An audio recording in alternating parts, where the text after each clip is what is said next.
Great. Thank you very much, Sam. And just before I introduce the next speaker, let me just jump back because I didn't introduce Sam properly because he's really famous in my world. But let me just say a couple of words. So Sam is a researcher and scholarly contributor to the publication space. He has over 20 years experience and he's been a part of ACSE and ISMPP in general. So thank you, Sam, and sorry for my slip up with your introduction slide. The next speaker is Lisa DeTora. So I've had the pleasure of working with Lisa for very many years. She's an associate professor over in Hofstra University. She is, again, a leading contributor to the publication space. She is a leading academic, faculty member at Hofstra Zucker School of Medicine. And she's been a co-author of mine and leading author on a lot of papers I've been on, and I've had the pleasure of working with her. It's been incredible. So Lisa, jumping to you. Thank you very much. Thank you for that lovely introduction, Dikran, and it's been an absolute pleasure working with you as well when you're the leading author.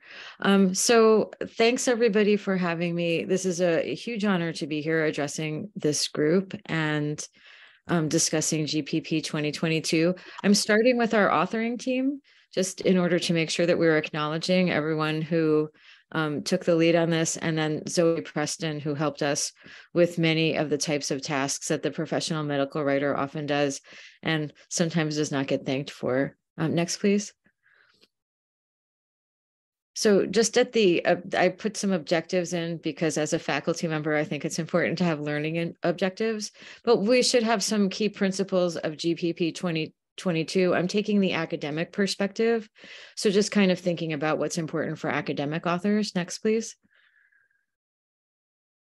So these are some key good publication practice principles. And this particular slide of principles, these are very long-standing principles as we think about the progression that Dikran went through earlier and from GPP to GPP2 to GPP3. These principles, I think, appear in all of those prior to GPP 2022. So we are following all applicable laws and guidelines, and that's applicable laws and guidelines for the data set or the kind of study. So clinical trials have different kinds of laws and guidelines, for example, than non-clinical studies. We're going to publish in peer-reviewed journals in an accurate, balanced, and timely fashion. We're going to protect our research and data integrity from commercial influences, which is very important in company-sponsored research because there is a strong commercial influence often in a company setting. We're going to promote data and other kinds of transparency. So transparency of authorship, for instance, transparency of study management activities. As authors, we're going to use the relevant study data to make informed decisions and in order to be accountable for the work. That was a main theme in the initial GPP, and it remains a main theme today. We're going to form steering committees, working groups, and other kinds of pertinent groups before the study data are available so that we're planning, as Sam pointed out, we're planning early rather than waiting until there's a problem. We're going to define the member roles and responsibilities up front, and we're going to disclose all funding sources and other interests, including competing interests, which is another way of promoting transparency. Thank you. Next, please. So these are some key principles for authors that appear in GPP 2022. So if you're going back and reading through the various iterations, this is some information that you will see in this latest version. So as appropriate, we'll be including patients and patient advocates in publication planning and development. So this is quite important, particularly for authors who are investigators, who may know some of the patients. We are going to support communication of scientific information to lay audiences and other interested parties. So we're going to try to be more inclusive and expansive in the ways that we communicate. We will be paying attention to inclusivity in other ways, so kind of personal inclusivity, race, class, gender, which are some categories that were inquired by the journal as we were submitting and publishing this work, marginalized and minority groups, And also we received a comment on GPP 2022 about low and middle income countries. All of these kinds of inclusivity we believe are very important. We'll be using enhanced content and plain language summaries to reach lay audiences. So not just giving them the journal article, but also providing specialized forms for their use. We will use open access or free to access options wherever possible. This is crucially important when considering students and also researchers who are at institutions that are not well funded in order to make sure that they have access to needed data. We are going to reflect all regions in which the research is conducted, which is another form of inclusivity. And we're going to show leadership.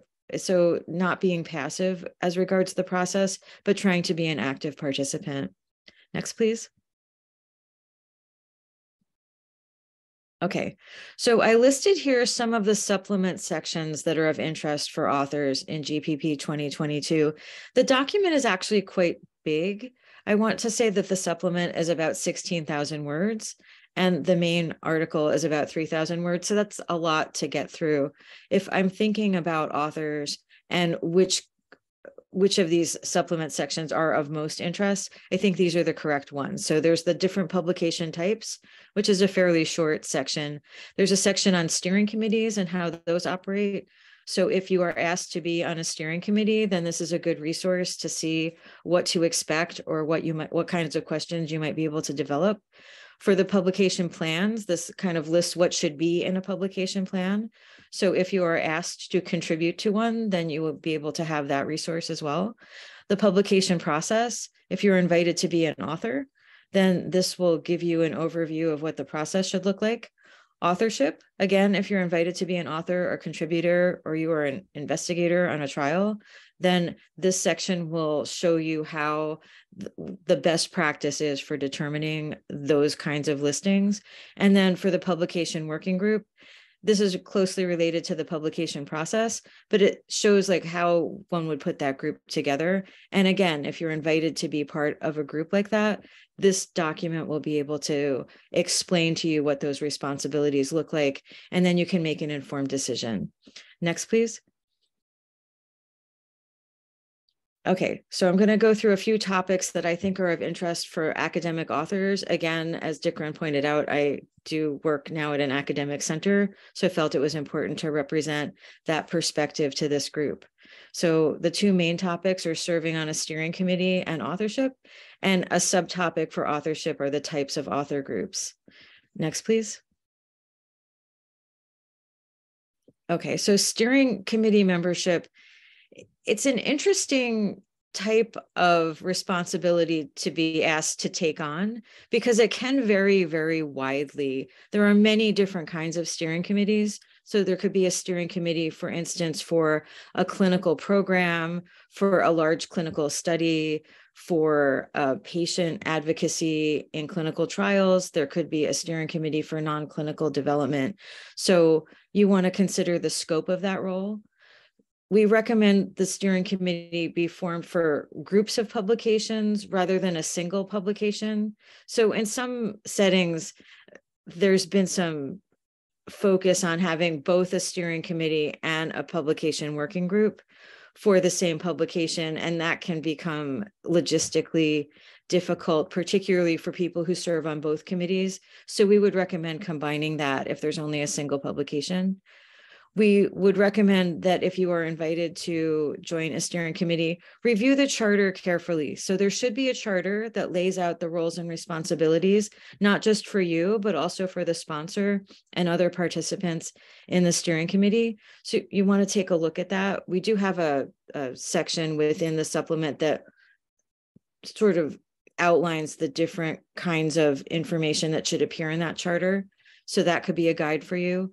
You want to identify not only your roles and responsibilities, but those of the sponsor, and to just make sure that this seems feasible to you. And then consider the need for what kinds of working groups would be necessary. So there will necessarily need to be a working group for each publication, but there might need to be other kinds of working groups, either within the steering committee or outside of the steering committee. For instance, an author adjudication working group might be necessary if it's a very big trial with many, many people who are involved. And there might be a need for a working group for patient concerns, or there might need to be a separate steering committee for that. So those are some things to think about if you're being asked to take on these kinds of roles. Next, please. So this is segueing now into the author section. So for author agreements, again, if you're invited to become an author, there should be an author agreement, and this should be in writing. And it may be as simple as an email if you already know the group well, or there might be a more formal agreement, but these particular pieces should be available to you before you agree to be an author. So there should be clear responsibilities for both the sponsors and the authors. And sponsor responsibilities should be things like sharing data and answering questions. And author responsibilities should be things like making sure that you author the publication and that you critically review the publication before submission. There should be some sort of process in place for collaboration and consensus building that is understood before the work begins. That way, in case of problems, we already have a process in place. There should be information about disclosures, so some kind of guidance for the authors, and also for confidentiality. So if you're dealing with data that are confidential and not publicly available, how are those data going to be protected? Another key element of author agreements should be the role of a professional medical writer. So that should be specified somewhere. It might be in an author agreement, it might be in a different written agreement. But authors are not obligated to accept professional writing support. This can be quite important for investigators and other prescribers, because accepting professional writing support could be construed in some situations as a transfer of value. So authors should have an opportunity to say yes or no to that for that reason. And the other reason is that as an author, some authors like to have control over the document, and therefore should have the opportunity to do that work should they like to do it. Next, please. So authorship and contributorship determination. This seems to be in the professional medical writing space and the publication professional space. And I think, as Dikran pointed out, I did have a fairly substantive career in industry for nearly 20 years before moving back to academia. And this was a day-to-day problem. So how do you decide who should be an author?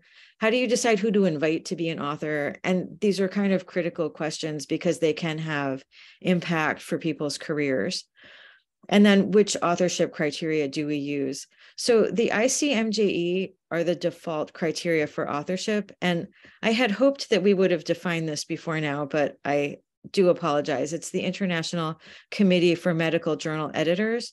They have a series of recommendations, and within those recommendations are 4 criteria for authorship.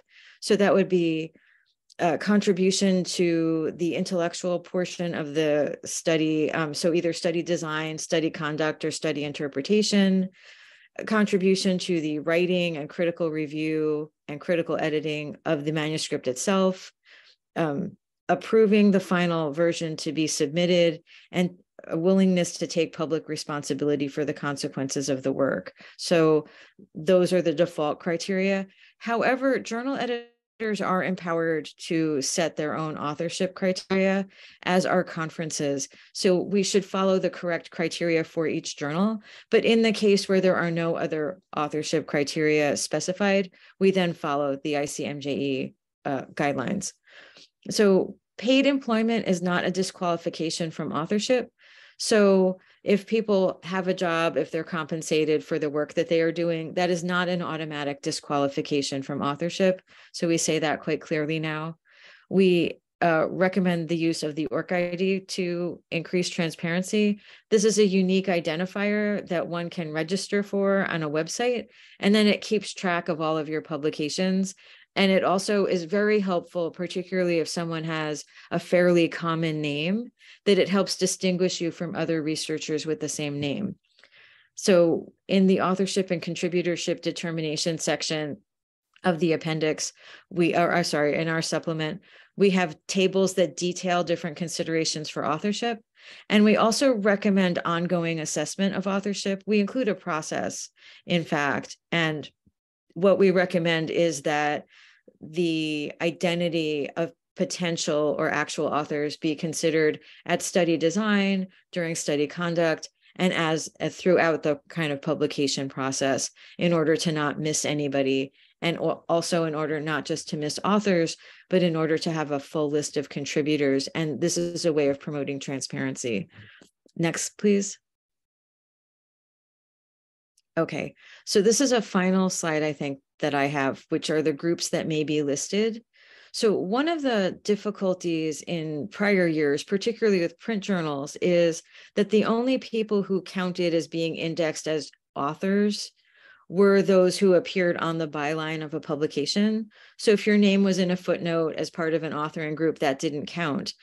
Nowadays, as the ICMJE has pointed out in their recommendations, with indexing online, if someone is the member of an investigator group or an author group or a study group, that's also indexed. So there's an enhanced ability to count people within the publications. So these are some different kinds of groups that might be listed on a publication outside of the author byline. The first of these is the author group. So this would be a large group of people who meet all the authorship criteria, so that the number is too prohibitive to be listed on the author byline by the standard of the journal. So this is something that the journal would be mandating or the conference would be mandating.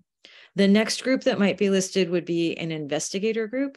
This would be the group of all investigators in a study. Now, unlike an author group, so if an author group, they all need to meet all of the authorship criteria, an investigator group, they do not need to meet all of the authorship criteria to be included, but these groups are still indexed in PubMed and Medline. So that's very important because people still will be getting the same type of credit. Study group is a little bit broader than an investigator group. So normally it would include all the investigators plus others who helped run the study. So for example, if it's a large scale clinical trial that runs over 10 years and has 4 or 5 different medical directors, then medical directors might opt to be in the study group rather than trying to be a byline author, for instance. So members of the study group do not need to meet all author criteria. And just, I guess, for a little bit of added information, if there are multiple statisticians, for example, contributing to the study, those additional professionals might be included in a study group as well. So I think that's it for me. Is that? Yes. So this is my summary. So these are just kind of the take-home messages for people who are authors or academics, or actually invited in any way to do this type of work. You want to read your steering committee charters and author agreements carefully before you agree to do on any work. You want to consider authorship requirements throughout the research process. If you're working with patients, we would treat them as partners in the publications process, which might be a little bit of adjustment from the normal relationship that one might have with them. We want to identify various types of groups that can be listed in publications. And this is important to do early. I think, as Sam pointed out, within that kind of life cycle, that's work that could be done quite early in a clinical trial. And we'd like to understand both editorial and industry perspectives, and the different GPP supplement sections that I pointed out are one way to do that. So as we're transitioning out, I just want to have an acknowledgement to the JEMCA, which is the Japanese Medical Communication Association, who had asked me to talk about these different kinds of groups. And therefore, that was part of how I had the idea to do that last slide. So thank you very much for having me. Great. Thank you so much, Lisa, for bringing those insights to the seminar and for contributing so much to the field. Thank you. So the next speaker is Laura Dormer. Laura Dormer is actually someone that I worked with for very many years as well. And I always tell her she's one of my favorite editorial leading lights in the field. So just a quick bio here. She's the founder of Becaris Publishing Limited.